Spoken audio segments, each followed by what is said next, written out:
Channel Jeevan Jyoti news. शेतकऱ्यांच्या प्रश्नांसाठी शरद पवार गटाने नाशिकमध्ये आक्रोश मोर्चा आयोजित केला होता। या मोर्चामध्ये शरद पवार, रोहित पवार, सुप्रिया सुळे तसेच शरद पवार गटातील इतर नेतेही सहभागी झाले होते। या मोर्चात रोहित पवार यांनी आक्रमक भाषण केले। यावेळी त्यांनी सरकारवर टीका केली। नाशिक शहरामध्ये आदरणीय पवार साहेबांच्या मार्गदर्शनाखाली शेतकऱ्याच्या हितासाठी आपण हा आक्रोश मोर्चा काढलेला आहे। अध्यक्ष शशिकांतजी शिंदे साहेब व सर्व नेते, मान्यवर, पदाधिकारी आणि या सर्वांबरोबर आपण सर्वजण मोठ्या संख्येने आलात, त्यासाठी मी मनापासून आपल्या सर्वांचे आभार व्यक्त करतो। ही भूमी प्रभू रामचंद्रांची भूमी। प्रभू रामचंद्रांजी आपल्या सर्वांना काय सांगितलं होतं? प्राण जाय पण वचन न जाय। आणि हे सरकार आणि खास करून बीजेपीचे सर्व नेते इलेक्शनच्या काळामध्ये प्रभू रामचंद्राचं राजकारण करतात, त्यांचं नाव वापरतात।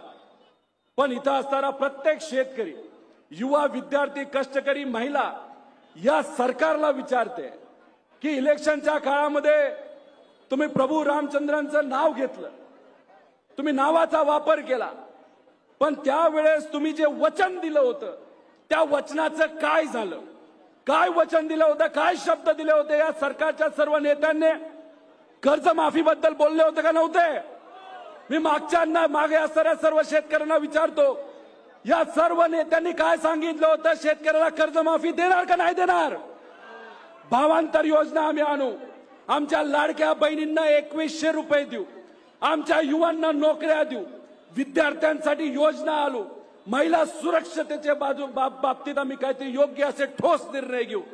पण या सरकारने या बाबतीत सर्व दुर्लक्ष केलं का? या सरकारला असं वाटतं की आमच्याकडे खूप सारे आमदार आहेत, आमचं कुणी काय वाकडं करू शकत नाही, आम्हाला कुणी काय अडचणीत आणू शकत नाही। पण या सरकारमध्ये जो घमंड आलाय, जो माज चढला या सरकारला, हा माज उतरवायचा का नाही उतरवायचा? मग आपल्या हक्कासाठी आपल्या सर्वांना रस्त्यावर आल्याशिवाय राहणार नाही। त्यामुळे या सरकारने आपल्या सर्वांना फसवले। सरकारमध्ये असणारे नेते म्हणतात योग्य वेळेस आम्ही शेतकऱ्याला कर्जमाफी देऊ। अहो, दिवसाला 8 शेतकरी आत्महत्या करतायत।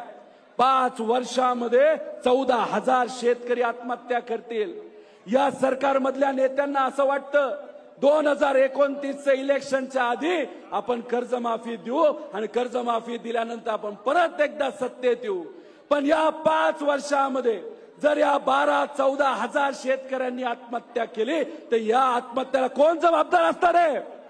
पूर्णपणे हे सरकार जबाबदार असणार आहे। काही दिवसांपूर्वी पेपरमध्ये आपण सर्वांनी जाहिराती बघितल्या, देवा भाव म्हणून। अहो, तिथं बेनामी जाहिराती या लोकांनी दिल्या। अहो, देवा भाऊ आम्हाला माहित नाही, पण या सरकारमध्ये कोण बसलेत तर मेवा भाऊ बसलेत। मेवा भाऊ यांना फक्त मलिदा खायचंय, यांना फक्त दलाली करायची आहे, यांना फक्त भ्रष्टाचार करायचंय असं आम्हा सगळ्यांना त्या ठिकाणी वाटतं। अहो, कर्जमाफी करण्यासाठी त्याला वाघाचं जिगर लागतं आणि वाघाचं जिगर जर कोणामध्ये असेल तर आदरणीय पवार साहेबांमध्ये आहे।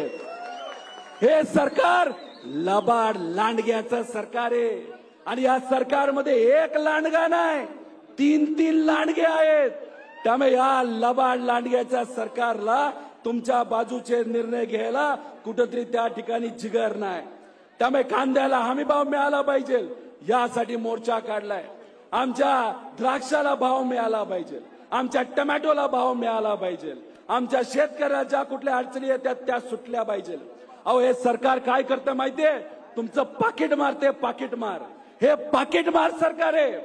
अहो, जीएसटीच्या माध्यमातून आपल्या या राज्यातल्या सामान्य लोकांनी या देशातल्या सरकारला 20 लाख कोटी रुपये गेल्या 8 वर्षामध्ये दिले।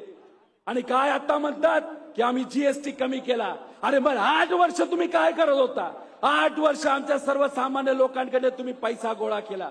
या राज्यातल्या शेतकऱ्याने 2 लाख कोटी रुपये या सरकारला दिले। पण मग या सरकारकडनं आमच्या शेतकऱ्यांनी 35,000 कोटीची कर्जमाफी ही अपेक्षा ठेवायची नाही का?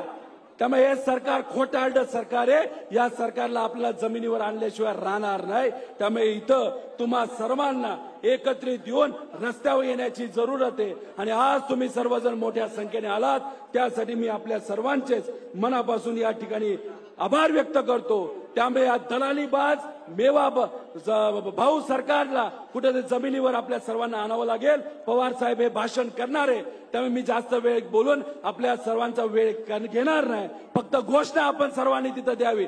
पवार साहेब आप आगे बढो. एवढा कमी आवाज चालणार नाही. पवार साहेब आप आगे बढो. शेतकऱ्याचा सातबारा. धन्यवाद. जय हिंद, जय महाराष्ट्र, जय शेतकरी.